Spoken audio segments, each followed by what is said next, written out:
कि अक्सर हम कह देते हैं कि जीव का कोई कर्म नहीं है। मेरा तो है ही नहीं, दृष्टा का तो कोई कर्म है नहीं, वो तो सभी जानते होंगे। उसमें एक बात बोली गई है कि जीव भी कोई संबंध नहीं है कर्म का जीव से, जीव भी मिथ्या है, कर्म भी मिथ्या है। और फिर बाकी प्रश्नों के उत्तर दिए गए हैं कि पहले जीव आ गया है, पहले कर्म आए। हम कहते हैं ना, आप तो अपने कर्मों की एक छवि मात्र है, हमारा जो रॉ मटेरियल है कर्म है, उससे जीव बना है। अब दर्शन में, भारतीय दर्शन में प्रश्न बहुत बहुत बार आया है कि जब कर्म नहीं थे तो फिर जीव कैसे बन गया? शुरू में तो ऐसा ही होगा। और अगर जीव पहले आया है तो फिर कौन से कर्मों के कारण आया? तो बड़ी विचित्र बात है कि सारे कर्म जीव के हैं। अब वो कभी बताया नहीं जाता कि शुरुआत कैसे हुई, सिलसिला शुरू कैसे हो गया। कर्म से जीव, जीव से कर्म, मुर्गी या अंडा, ये बुद्धि के परे है, समयहीन है अस्तित्व। यहाँ कुछ भी प्रकट हो सकता है, ये संभावना मात्र है। और इस तरह की कहानी के रूप में वो प्रकट हुआ है कि ये जीव होगा, फिर वो कर्म करेगा, फिर उसके बाद उसका अलग जीवन एक और होगा, फिर मृत्यु होगी, पुनर्जन्म। इस तरह की कहानी के रूप में ये घटना प्रकट हुई है। ये बड़ी विचित्र बात है, लेकिन अनादि है, अनंत है, इसका कोई आदि नहीं है, इसका कोई अंत नहीं है। जीव बंधन मुक्त नहीं हो सकता। जो लोग प्रयास कर रहे हैं जीव को, वो कहते हैं हाँ दृष्टा तो पहले से ही मुक्त है, लेकिन असली चीज तो मैं जीव हूं ना, मुझे ही पहले मुक्त होना है, उसका कोई उपाय बताइए। तो अभी भी तादाद में उनके जीव के साथ ही है, शरीर के साथ ही, या कारण शरीर के साथ है। दृष्टा को तो जेब में लेके घूमते हैं लोग, मेरा दृष्टा, वो तो मुक्त है, अब मुझे भी मुक्त कर दीजिए ऐसा बोलते हैं। मतलब फिर क्या ज्ञान हुआ? फिर तो कोई ज्ञान नहीं हुआ। अभी भी लोग प्रयासरत है इस मिथ्या जीव को मुक्त करने के लिए, जो पूरी तरह अज्ञान है। ऐसे कौन से गुरु हैं जिन्होंने कि जीव को मुक्त करने का प्रयास किया? कोई नहीं, मेरे जानकारी में कोई नहीं ऐसा। गुरु जब आते हैं तो केवल ज्ञान देकर जाते, अपने लिए कुछ भी नहीं करते हो, क्योंकि जानते हैं ना अपना कोई है ना, कोई पराया है, सब एक है। और ये कहानी कि मैं बंधन में हूँ और मुझे कुछ करना है उससे निकलने के लिए, पूरी तरह झूठ है। बस ऐसा प्रतीत हो रहा है। क्यों, कैसे, कब खत्म होगा, क्या सब बुद्धि के बाहर है हमारी। सोचना ही बंद करना है, सपना है, सपने का कारण नहीं होता। आप दृष्टा है, आप मुक्त है, नित्य है, हमेशा से मुक्त है।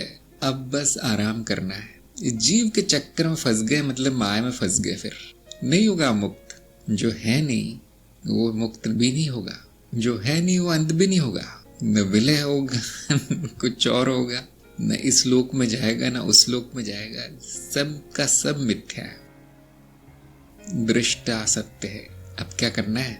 वो मैं पहले से हूं, फिर भी माया का खिंचाव इतना है, अशुद्धियां इतनी है मन में कि जीव अपनी मुक्ति के लिए प्रयास करता रहता है। तो तब तक ठीक है जब तक अज्ञान है। हम कह सकते हैं कि दुख है, उसको बेचारे को दुख है तो कर रहा है प्रयास, तो हम भी उसमें थोड़ा सा सहायता कर देते हैं कि अच्छा ऐसा कर लो, वैसा कर लो, थोड़ी मुक्ति हो जाएगी, ये हो जाएगा, मनुष्य जीवन से मुक्ति हो जाएगी। हाँ, क्यों नहीं। अब यहाँ जीव बनकर बैठे हैं तो कुछ ना कुछ करना ही है। लेकिन जिसको ज्ञान हो गया वो कुछ नहीं करता, सारे कर्म अज्ञान में होते हैं। क्रिया ही क्यों करता? अगर उसको ज्ञान होता तो जीव को मशीन है, वो करने दो उसको। दृष्टा तो कुछ नहीं करता, और मैं दृष्टा हूं। अब बाकी खेल है, करना ही है मुक्त। हाँ, खेल समझ के करना है। मुक्ति भी खेल है, बंधन भी खेल है, बाकी तो आप समझ गए होंगे। ज्ञान मार्ग में कर्महीनता लक्ष्य है। मैं नहीं हूं, या मैं जीव नहीं हूं, मैं कोई अनुभव नहीं हूं किसी भी तरह का, पंचकोश में से कोई भी नहीं हूं, चित्त की कोई भी परत नहीं हूं, खत्म। ये आत्मज्ञान है। फिर भी मैं हूं, यही चमत्कार है। जब तक दुख है तब तक इस बात का अर्थ है, ये कुछ बोलने का अर्थ है कि हाँ तुम दुख में हो तो दुख का कारण बंधन है। अब उसका उपाय किया जाता है, और गुरु ठीक वो उपाय करता है जो उस साधक के लिए उचित है। सबको नहीं बताया जा सकता कि तुम ब्रह्म हो, विश्वास तो कोई करता ही नहीं इस बात पे। जिसकी बुद्धि चल गई है उसको बताया जा सकता है कि अब तुम ब्रह्म हो, अब रोना धोना बंद करो। तो भी बहुत से लोग नहीं कर पाते। रोते रहते हैं जिंदगी भर। तो उसमें कोई बुराई नहीं है, सबका अपना अपना समय आता है और फिर विकास क्रम के अनुसार ये खेल खेला जाता है कि इस दिन आत्मज्ञान होगा, उस दिन ब्रह्म ज्ञान होगा, इस दिन तत्व ज्ञान होगा, उस दिन मूल ज्ञान होगा, पता नहीं क्या क्या ज्ञान होगा। सब खेल है, कुछ होता नहीं। न कर्म है, न फल है, न कर्ता है। ये जान लेना ही कर्महीनता है। मिथ्या है और मिथ्या का दृष्टा है, सपना है और सपना देखने वाला है। कोई कर्म नहीं करता, कोई कर्म फल नहीं आता।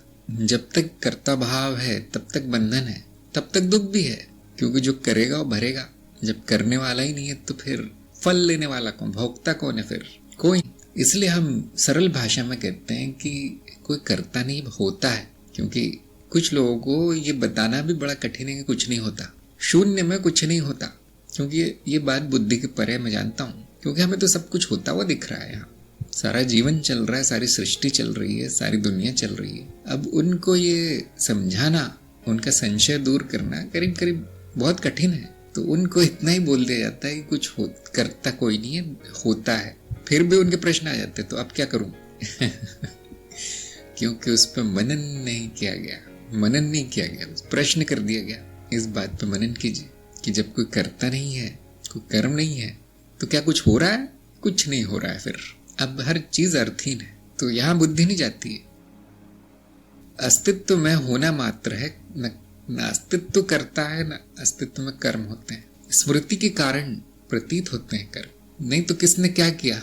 स्मृति हटा दी जाए तो किसने क्या किया? फिर ये तो बुद्धि में एक अशुद्धि है, दोष है कि वो कर्ता का निर्धारण कर देती है। इस बात पे सबको मनन करना चाहिए।